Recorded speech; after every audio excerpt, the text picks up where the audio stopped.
Now that you have had a chance to see and read at least one of our digital case studies, we wanted to explore ways in which professors use them in different sorts of classrooms.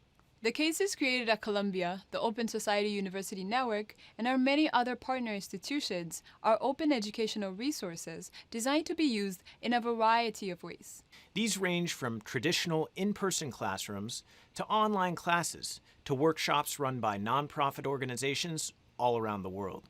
In this video, we explore some of the ways digital cases are used and share some resources for teachers looking to include case method teaching in their classes. The digital and video case studies in our collection are designed to be used in a variety of classroom settings, including the traditional in-person classroom. In an in-person classroom, the video or digital case study is generally assigned as a reading or viewing to be done before the class session begins. It can be made available on the class's learning management system or LMS, and students can view the video and read the written case before the class meets. This generally takes about 40 to 60 minutes of study time for a 10 to 12 minute video and 8 to 12 page written case. The case study is then used in the live in-person class session. There are many ways this can happen. These include debates, role-playing, or a general discussion of the issues at hand and how the theories studied in the class apply, or not, to the case at hand. Many professors also use the case as a prompt for a written assignment to be done by the students. In an online class that has regular Zoom meetings, digital cases are generally used in the same ways. They are shared in the LMS before class and used then in active learning activities that happen on Zoom. Professors may want to consider using Zoom tools such as chat and polling as a way to create engagement among students.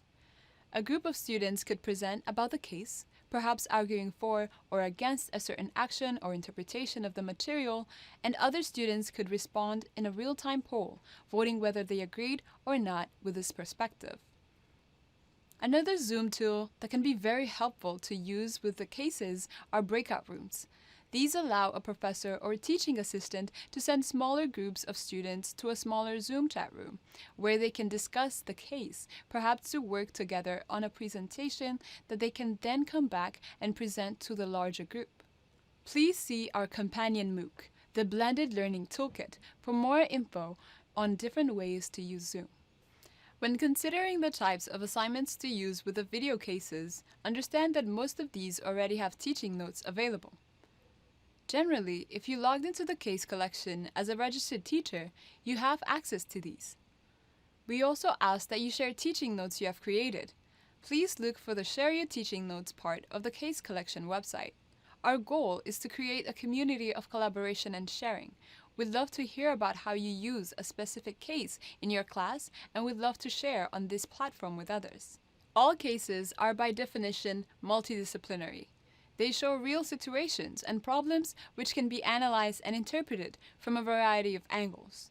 A case on big data in policing could be used in a class on law, and also one in public policy, for example. A case on climate change and agriculture could be used in a biology class or an economic class. As you can see, cases are designed to be open-ended. We now wanted to share a bit about case method and the style of writing used in digital cases. This is important info for teams writing and creating video and written cases, but also for professors looking to use them. In general, case studies are not white papers or peer-reviewed academic articles. They do not present a hypothesis or theory and then set out to prove or disprove it. They are rather narratives, which tell compelling and often complex stories, with the idea that they leave to the students the job of applying theory and theoretical frameworks to a given issue. Good cases bring the student into the complexity of an issue in all its detail. They transport the viewer to a specific time and place and allow the students watching the video to actually see the places and meet the people involved. They are fact-checked, but do not let the need to cite slow the narrative. They present a certain situation in all its complex and often messy detail and let the students make sense of it. Is a given thing good or bad? Does big data improve policing or represent an invasion of people's privacy? The key is to leave the answers to the questions, such as these, for the students themselves to decide. Cases, almost by definition, allow for active learning. They present complex problems to students and allow them to then make sense of them. Often, this can happen in group activities such as role-playing, in which a group of students plays the role of advocates for one side of an issue or another. In a case on policing and big data, for example, one group of students could advocate for the safety gains surveillance and street cameras can provide. Another could argue for an opposite position. Both sides of such a debate have merit and can be based in facts in case. Consider creating teams. As noted in our companion MOOC, the Blended Learning Toolkit, peer-to-peer learning is one of the most effective ways for students to learn. Cases and the interesting real-life problems they present can be a great way for students to work in teams on an issue. We suggest creating situations that encourage interactions, have students work in teams, and then create and make presentations to present their findings. Make them work together to think through how certain ideas and theories might or might not be applied to a given situation. The fact that cases connect to real-world problems is also key. Connecting learning to real-world issues has also been proven to be key to student motivation. Studies show that when people see how theories can be applied and how they can help solve or at least better understand actual problems, they are more motivated to study and learn.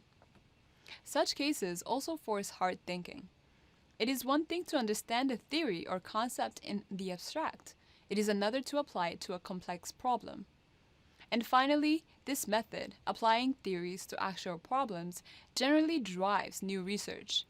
It is exactly in this area, the space between theory and reality, where new knowledge is created. Another way that digital case studies help improve learning is by creating communities of inquiry. Our students often come from very different backgrounds. Their lived experiences are often very different. Watching a video case together and reading the same written case allows groups like this to come together as a community of learners. Cases can also be a great way to allow adult learners to open up and share. Adult learners often have fantastically helpful lived experiences. Cases, grounded in real-world issues and problems, can invite these learners to share things they have seen and learned in their working lives. Their perspectives can be incredibly enriching for younger learners who may be studying with them. Having shared video cases also allows for culturally diverse groups of learners to connect. Learners from a variety of countries such as India, China, Brazil, and the United States may have very different ideas of what concepts such as crime, safety, or privacy mean, at least in the abstract. By watching together a video that shows a specific city and a specific set of problems and a specific definition of these issues, they can begin to communicate and learn together and reflect on this shared experience. Other uses of cases include their use in asynchronous online classes, such as this one you are now in. The cases can be placed in these classes and watched and read as part of a series of self-paced activities. The challenge for such classes is how to create active learning experiences for groups who do not meet in person or online at the same time. Consider using discussion boards and perhaps so-called social annotation tools to allow people to still engage and interact, even if it's not happening in real time. Please see the Leveling the Learning Curve book or our companion MOOC, the Blended Learning Toolkit, for ideas on how to do this. Cases are also used by nonprofit and non-governmental groups, or NGOs. Many of the groups involved in development are also involved in education. Video case studies about interesting initiatives in other parts of the world can be used in workshops to train others. For example, our case study about public-private partnerships to create green spaces such as the Central Park and Highline Park in New York City has been used by NGOs around the world to help create similar spaces. Our case about innovation in remote medicine in India has also inspired many others to consider new ways of delivering care.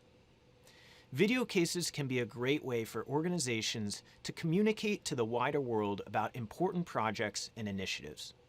Our cases and student cases have often been created in partnership with groups such as the United Nations, Mercy Corps, national agencies in areas such as education and the environment, and major NGOs and nonprofits in areas such as development, education, and impact investing. The good news is that there are a lot of fantastic resources online for those looking to include video cases in their teaching beyond this course, as well as the case collections at Columbia University and the Open Society University Network. Also, please look at the links we share here in the course website for online guides to teaching with cases and case best practices in this area. We also invite you to be part of our growing community of case study users. This now includes hundreds of institutions and professors and NGO leaders from around the world. Please join us in these efforts. Please review syllabi and teaching guides others have shared, and please share your own. We hope this overview of some of the ways that cases are used has been helpful. Later on in this module, we will share a documentary-style film that includes interviews with different professors who use cases in their classes. Thanks for joining us.